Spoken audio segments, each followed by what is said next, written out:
Olá pessoal, tudo bem? Hoje nós vamos continuar nossa série de estudos sobre os fundamentos da fé.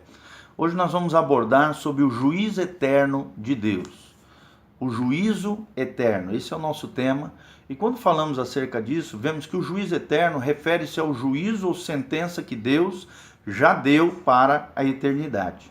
E tudo isso é revelado na Bíblia, na palavra de Deus. Essa sentença não terá alterações. Deus já definiu, já está escrito na palavra de Deus, e nós precisamos entender que isso será uma realidade espiritual. Quer você creia ou não, é uma realidade que já está descrito na palavra de Deus. Deus já sentenciou, já é o juiz eterno, o juízo ou sentença que Deus já deu para a eternidade. O discípulo do Senhor, ao estudar esse fundamento, deve compreender tudo isso de maneira espiritual. Nós precisamos entender que Deus é amor, mas Deus também é reto, santo, justo. Ou seja, aplica sim um juízo. O seu juízo é manifestação também do seu amor e da sua santidade. Nós precisamos ter essa perspectiva do amor de Deus, mas também do juízo de Deus. É um aspecto que está intrínseco ao seu amor, né? É a manifestação do seu amor e da sua santidade. Então, precisamos ter uma visão correta acerca de quem é Deus. Quem não corresponde ao seu amor e santidade, infelizmente, entra em juízo, porque Deus é justo, Deus é justiça, Deus é retidão, Deus é santidade. Por isso devemos viver com temor e tremor, um santo tremor diante de Deus e dos homens, né? Precisamos ter esse temor de pecar, temor de dar mau testemunho, temor de errarmos, falharmos e lutarmos com todas as nossas forças contra o pecado. Devemos andar de modo digno do Evangelho, diz a palavra de Deus. Devemos ser responsáveis pelo nosso procedimento. E isso é maturidade. Maturidade é responsabilidade. Se existe uma coisa que a Bíblia faz com o cristão, é chamar o cristão a responsabilidade diante das suas falhas, dos seus erros, dos seus pecados, diante de um conserto com Deus, de uma reconciliação, de um renovo, de uma transformação de vida. Primeira pergunta que nós gostaríamos de destacar é isso: por que o juízo? Por que Deus aplica? Por que existe o juízo de Deus? Primeiro, a palavra de Deus revela que é por causa das más obras dos homens.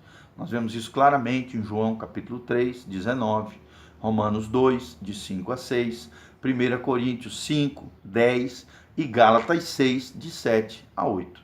Deus não vai passar a mão em coisa errada na cabeça, né? Jogar para debaixo do tapete sujeira, não. Por causa das nossas más obras, esse é o primeiro fator por que existe o juízo de Deus. Segundo fator é por causa da incredulidade do homem. Por causa da incredulidade, por causa das más obras, Marcos 16, 16 fala sobre isso. João 3,18 fala desse segundo fator, que é a incredulidade humana. E terceiro, por causa da rebeldia do homem contra Deus. O juízo de Deus é por causa dessas três coisas: as más obras dos homens, as iniquidades, os pecados, os erros. Segundo, por causa da incredulidade, como nós vimos. E terceiro, por causa da rebeldia contra Deus por parte dos homens. Nós vemos isso claramente em 2 Tessalonicenses 11, de 7 a 9, né? 2 Tessalonicenses 11, não, desculpa, 2 Tessalonicenses 1, de 7 a 9, 2 Tessalonicenses 1, de 7 a 9, e 1 Pedro 4, 17, fala dessa rebeldia do homem contra Deus. Esse é outro motivo porque o juízo de Deus precisa existir. Quem é o juiz desse juízo? É o próprio Deus, porque Deus julgará o mundo através ou por meio de Cristo Jesus, o nosso Senhor. João 5, 22 fala sobre isso, que Cristo é quem julgará o mundo. Deus julgará por meio de Cristo a todos aqueles que viverem uma vida contrária à palavra de Deus. Atos 17, 31 também fala sobre isso, e Romanos 2, 16 fala sobre esse juízo de Deus através ou por meio de Jesus Cristo, nosso Senhor. Como será esse juízo, né? Como se aplicará o juízo de Deus através desse juiz que é Jesus? Por meio da palavra. Palavra será o meio pela qual o Senhor nos julgará. A palavra de Deus será o meio pela qual o Senhor nos julgará. Está claramente descrito isso no Evangelho, segundo João, capítulo 12, de 48 a 49, fala que a palavra de Cristo, a palavra que vos tenho dito, essa vos julgará naquele grande dia. E terceiro, Cristo julgará com um justo juízo. Jesus é justo, Deus é justo, Deus é justiça. Então, podemos ver aqui, revelado assim, os propósitos mais íntimos dos homens, né? Deus revelará, Deus trará à tona aquilo que estava escondido, aquilo que estava oculto. Deus irá perscrutar, irá lá no fundo, sondar o coração humano, levando todas as coisas que outrora estavam ocultas ao juízo de Deus. Nós vemos isso claramente em Atos 17, 31, em Romanos 2, 5 e 6, em Hebreus 4, 12 e 13. A Bíblia fala sobre isso, né? Que a palavra de Deus é viva e eficaz, ela é capaz de separar e discernir o espírito, a alma, né? E ela também, todas as coisas estão patentes e visíveis aos olhos de quem nós teremos que prestar conta. Nós teremos que prestar conta de tudo aquilo que fizemos, falarmos, as palavras, ações, comportamentos. Então é Cristo que julgará com justo juízo, revelando assim os propósitos mais íntimos do coração dos homens. As obras que estavam até então escondidas serão reveladas, trazidas à tona e julgadas pela palavra de Deus e pelo justo juiz, que é o próprio Deus por meio de Jesus Cristo. Então a Bíblia aponta vários juízos que classificaremos de forma cronológica, né, de forma bíblica aqui. Primeiro o juízo passado, depois o juízo presente e o juízo futuro. O juízo passado, o que é isso? Foi revelado por meio da cruz de Cristo Jesus. Quando estamos falando sobre juízo passado, estamos falando de que esse juízo foi revelado por meio da cruz de Cristo Jesus. Os pecados do crente foram julgados. A morte de Jesus condenou o mundo e salvou o crente. Claramente nós vemos isso em João 12, 31. Satanás se tornou o príncipe deste mundo. João 14, 30. O mundo jaz do maligno. 1 João 5, 19. Ou seja, o mundo está no colo de Satanás. Por isso nós não podemos flertar com o mundo, brincar com o mundo, viver segundo o curso desse mundo, viver uma vida mundana. Hoje nós vemos muito isso, muitos crentes secularizados, mundanos, sabe, crentes que não têm compromisso com o Senhor, que não amam a Jesus, estão no colo de Satanás. O mundo jaz do maligno, é isso, pertence ao diabo, a Satanás. E aqueles que vivem uma vida mundana, infelizmente, não estão debaixo do governo de Jesus, mas sim debaixo do governo de Satanás, estão no colo do inimigo. E o resultado desse juízo, né, o juízo passado, é que os nossos pecados foram então julgados e condenados, e Jesus recebeu sobre si a punição que merecíamos. Ele levou sobre si as nossas iniquidades. O castigo que era contra nós, né? O castigo que era contra nós foi lançado sobre ele, pelas suas pisaduras nós fomos sarados. Romanos 6, 23, Gálatas 3, 13 fala sobre isso, 1 Pedro 3, 18, e nós vemos aquele lindo trecho de Isaías também falando acerca disso. Estamos livres então da condenação eterna através de Jesus Cristo e por esse juízo passado que foi realizado por meio da cruz de Jesus. A natureza pecaminosa do homem também, Cristo condenou na cruz do Calvário a nossa velha natureza, ou o pecado que habita em nós. Nós vemos isso claramente em Romanos 8, 3. Ou seja, nós temos que mortificar a carne, mortificar a velha maneira de viver. Essa realidade da cruz de Cristo é uma realidade, tem que ser uma realidade na vida do crente.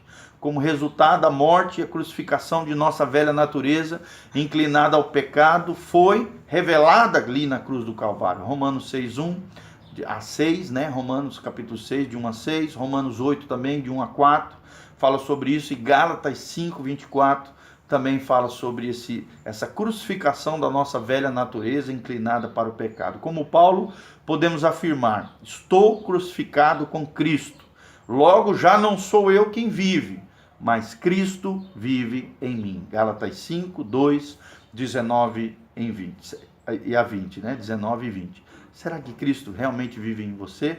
Será que você tem crucificado a sua velha maneira de viver, a sua natureza pecaminosa?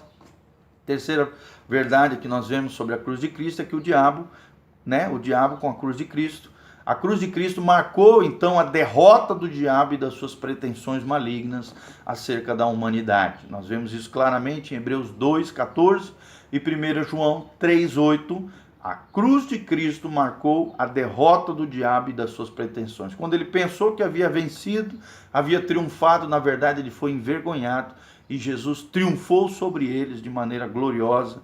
É o que diz, né, Colossenses 2,15. A autoridade de Satanás foi anulada através da cruz de Cristo, e por fim ele será lançado no lago de fogo e enxofre, consumando assim sua sentença eterna já decretada em Apocalipse 20:10. Apocalipse 20:10 fala sobre a consumação da condenação eterna de Satanás e seus demônios. A quarta verdade que nós gostaríamos de falar é o juízo presente. Falamos sobre o juízo passado, agora sobre o juízo presente. A palavra de Deus exerce importante influência na vida do crente. Juízo presente é isso. A palavra de Deus exerce importante influência na vida do crente. O juízo dos crentes, né, por si próprios. Lá em 1 Coríntios 11, 28 e 29, a Bíblia diz: examine-se o homem a si mesmo, então coma do pão e beba do cálice. Está falando de um olhar para dentro de si, à luz da palavra, julgando-se a si mesmo pela palavra, né? Olhando para dentro de si, e esse julgamento habitual deve ser feito todos os dias para descobrirmos como realmente somos e como temos andado na vida cristã. Será que você tem feito uma avaliação acerca da tua própria vida, de dentro de si, de se você tem levado as coisas de Deus a sério, se você tem vivido a vida que Jesus tem prometido para nós, se você tem mortificado a carne, vivido para Deus realmente? Isso é algo que nós temos que fazer em toda a ceia, em todo, né, participar da mesa do Senhor, temos que, né, examinarmos a nós mesmos. Como? À luz da palavra de Deus. Em como temos vivido, de que maneira temos vivenciado verdadeiramente o Evangelho de Jesus. O juízo de Deus sobre o crente, a Bíblia revela várias vezes em 1 Coríntios 11, de 30 a 32, em Hebreus, né, 12, de 5 a 11, a Bíblia fala sobre a disciplina, o pai que ama disciplina o seu filho, e Deus está disciplinando, julgando, tratando com os crentes, né, que infelizmente não julgam a si mesmos, não alteram, né, o seu comportamento, que deixam de se corrigir. Deus tem que, se são filhos, serão disciplinados por Deus, serão corrigidos pelo Senhor, e essa disciplina do Senhor, ela é uma disciplina bendita, porque ela tem um fator corretivo, de nos colocar de volta nas sendas do Evangelho, na senda do Calvário, no caminho eterno de Deus. É um julgamento para os crentes quando eles não julgam a si mesmos, e então, deixando de se corrigirem, Deus vem e disciplina eles, se são filhos, de maneira corretiva, através das circunstâncias, das situações, através da própria igreja, que corrige, deve corrigir os seus membros, né, os discípulos do Senhor Jesus. Se você foge da disciplina da igreja, Jesus, através das circunstâncias, da dor, do sofrimento, das situações, tem que te corrigir se você é filho, te colocar de novo no aprisco, no caminho de Deus. O julgamento do mundo pecador também, nós vemos isso claramente no presente, quando estamos falando desse juízo presente. Marcos capítulo 16, de 15 a 16, Jesus fala sobre isso. Quem não crê no Evangelho já está condenado. A consumação do seu destino será no juízo dos incrédulos, aí então no porvir, em Apocalipse 20, de 13 a 15. Então o julgamento do mundo pecador é agora, no presente. Deus está julgando aqueles que não creem no Evangelho, já estão condenados. Quem crê será salvo. Quem não crê, a Bíblia diz, já está condenado. Então não viva debaixo da condenação do Senhor. Creia no Evangelho, viva o Evangelho, viva a vida de fé que Deus prometeu para nós. Quinta coisa sobre o juízo eterno é o juízo futuro. Nós falamos sobre o juízo passado, a cruz do Calvário, o juízo presente, pela palavra de Deus, corrigindo os crentes, disciplinando aqueles que são filhos e condenando o mundo pecador. E agora, então, o juízo futuro, que é por meio de Cristo Jesus. Antes do milênio, haverá o julgamento das obras dos crentes, né? O tribunal de Cristo, 2 Coríntios 5 a 10, é das obras dos crentes aqui, é daqueles que são salvos, né? E não dos seus pecados, porque os seus pecados foram levados na cruz, já foram perdoados em Cristo Jesus, porém toda obra tem que chegar a um juízo, que é esse juízo chamado tribunal de Cristo, é o julgamento dos crentes. Somos salvos mediante a fé para andarmos nas boas obras que Deus preparou de antemão para que andássemos nelas, diz lá em Efésios 2, de 8 a 10. As obras nos acompanharão até o tribunal de Cristo. onde as obras dos homens serão reveladas se verdadeiramente fizeram para a glória de Deus, com a motivação correta, para realmente servirem ao Senhor, né? As obras nos acompanharão até o tribunal de Cristo. Apocalipse 14, 13 fala sobre isso também. Mas seremos, apesar de sermos julgados, sim, seremos salvos, porque a nossa salvação não será sobre as obras, mas sim pela nossa fé em Cristo Jesus, o nosso Senhor. O cristão, então, estará livre da condenação eterna, mas as suas obras sofrerão, né? Ali vão ser passadas pelo fogo, aquilo que é ouro, prata e pedra preciosa permanecerá, se transformará numa coroa gloriosa que será colocada sobre os crentes vencedores, e se for palha, feno e madeira, será consumida pelo fogo, será salvo, mas não receberá galardões eternos. Será julgado o que o discípulo fez com a sua vida cristã e os seus dons recebidos. Preste atenção. Tudo aquilo que você faz na sua vida cristã será julgado nesse grande dia do tribunal de Cristo. E aquilo que você fez com os seus dons, da mesma maneira, os discípulos serão julgados. 2 Coríntios 5:10 fala sobre isso. Os líderes da igreja também serão julgados. Lucas 12, 47, 48. Hebreus 13, 17 também fala sobre isso. Quais serão os resultados desse julgamento, que se chama Tribunal de Cristo? Perder alguns privilégios e prêmios que Deus tem preparado para aqueles que são vencedores. 1 Coríntios 3,14 fala sobre isso, 1 João 2,28 e 2 João 8 fala sobre esses galardões, sobre essas recompensas, sobre esses prêmios descritos na Bíblia como galardões e coroas que os crentes receberão da parte do Senhor. Nós vemos isso claramente em 2 Timóteo 4,8, Apocalipse 3,11, Apocalipse 22,12 fala sobre essas coroas, sobre esses galardões que os crentes receberão da parte do Senhor. Também haverá um julgamento de Israel. Lucas 22, 29 a 30, Ezequiel 20, 37. O povo de Israel que estava disperso, agora estará reunido por Deus, e esses também seguirão a um juízo determinado. Quem realmente é israelita, de verdade, de coração, circunciso de coração, receberá a bênção do reino de Deus, o reino milenial, o reino que Deus preparou para nós. No Salmo 50, de 1 a 7, fala sobre essa grande promessa de Deus. Ezequiel 20, de 33 a 34. Malaquias 3, de 2 a 5. Malaquias 4, de 1 a 2, fala sobre esse grande momento profético.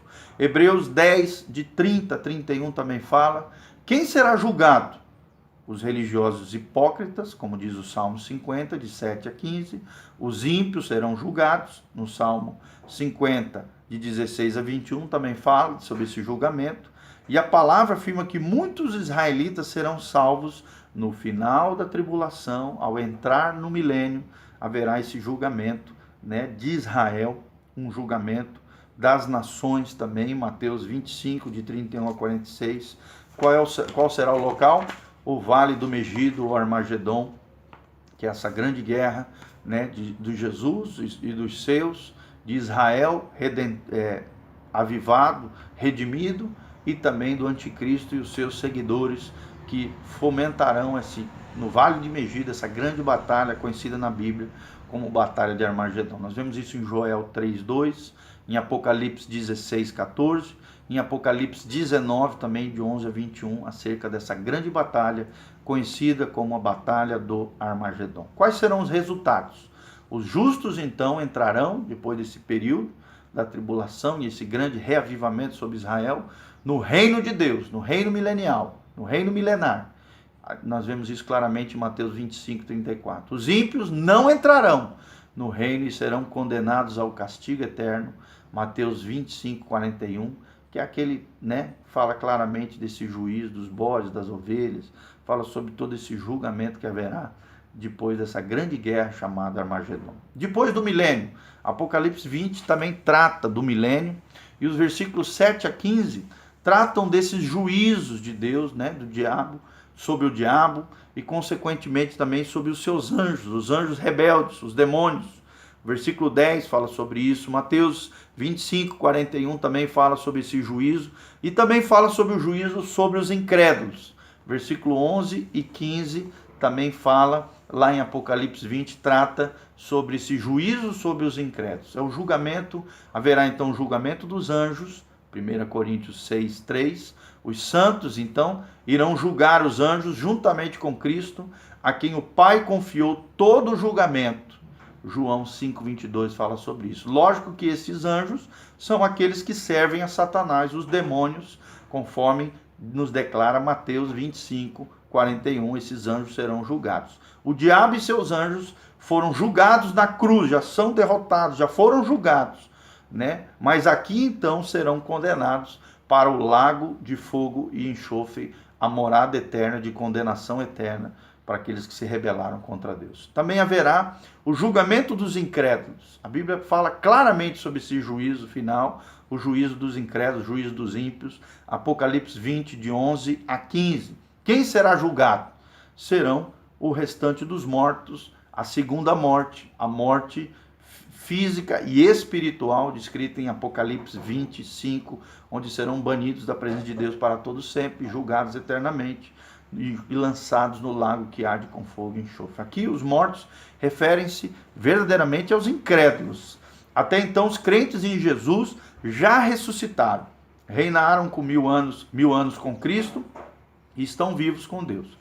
Os mortos aqui, de Apocalipse 20, de 4 a 5, obviamente está falando sobre aqueles que não foram incluídos na primeira ressurreição, a ressurreição dos justos, a ressurreição daqueles que realmente são de Deus. João 5, 29, Atos 24, 14, Apocalipse 20, de 5 a 6. Qual é a base do julgamento desse juízo eterno, do juízo dos ímpios?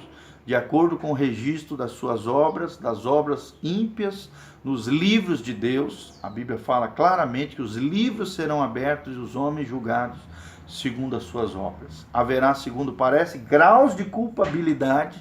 Nós vemos claramente, porque Deus é justo, Deus não vai tratar de forma igual quem pecou mais ou quem, né, fez más obras muito mais do que os outros. Então, de acordo com o rol de nomes que não se encontraram no livro da vida, né, esses nomes, essas pessoas serão julgadas.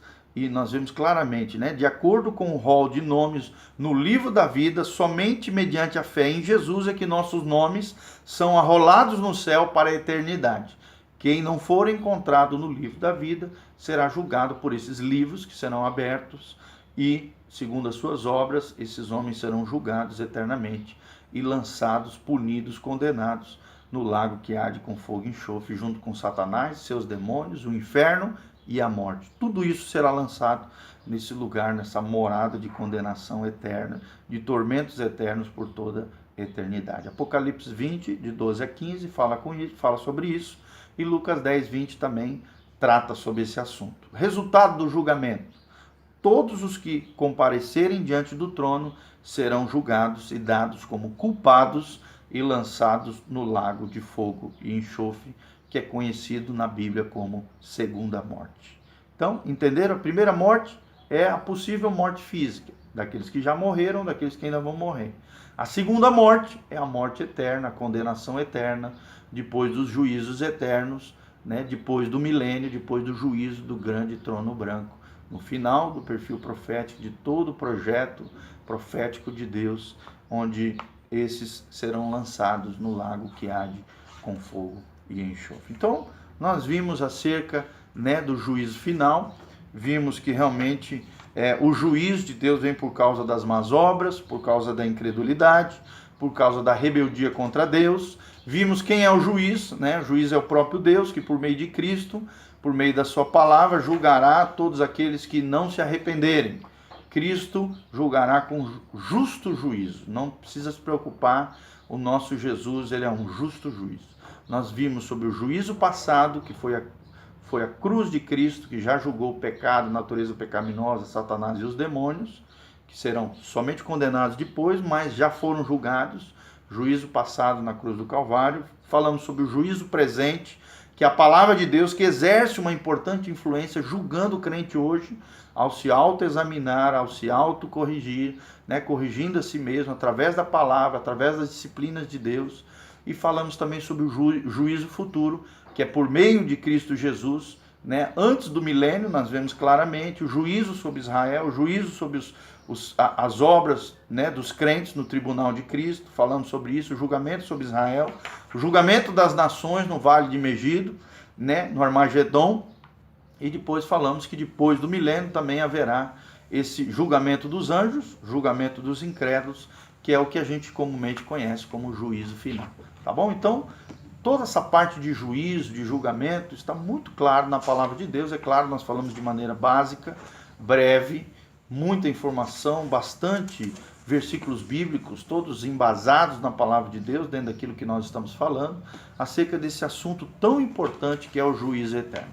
Deus é amor? Sim, mas Deus também é juízo, é santidade, é retidão e é correção. Então, coloque a sua vida em dia com Deus, entenda que Deus é amor, mas é santidade e retidão, então corrija a sua vida, viva uma vida em santidade, viva uma vida correta diante de Deus, saiba que tudo aquilo que nós fizermos, Deus recompensará os bons e os maus, né? Os bons através dos galardões e os maus através da condenação eterna. Então, ande na linha, ande corretamente, ande com Deus, corrija a sua vida, conserte o seu coração, não aceite o pecado de maneira contínua na sua vida. Pelo contrário, o pecado na vida do crente é uma pedra de tropeço. Se você arrancar dessa pedra, nós precisamos nos levantar, arrancar essa pedra, jogar fora do nosso caminho e continuarmos prosseguindo, perseverando na graça de Deus, na força do Senhor e na bênção de Deus. Aquele que vive pecando, vive num processo cíclico chamado processo de derrota. E quando você vive em derrota, nesse processo cíclico de queda, sem se arrepender, você, mesmo que é crente que nasceu de novo, pode perder essa posição maravilhosa que é a salvação em Cristo Jesus. Então, a salvação, ela é proporcional à atitude do nosso coração diante do pecado, ou seja, com relação ao arrependimento, a mudança de vida, transformação, a libertação do jugo do pecado. E a Bíblia diz que o pecado não terá domínio mais sobre nós, porque já não vivemos debaixo da lei, mas debaixo da graça de Deus. Então viva debaixo da graça de Deus, que a graça de Deus venha sobre a tua vida, que a bênção do Senhor venha sobre você, que você realmente seja abençoado, você, a sua casa, a sua família, em nome de Jesus sejam agraciados. A minha oração é que você viva essa vida correta diante de Deus, corrigindo, caminhando, consertando, e que a bênção do Senhor esteja sobre a tua vida no nome de Jesus. Lembre-se, Jesus está voltando. Maranata, vem Senhor Jesus.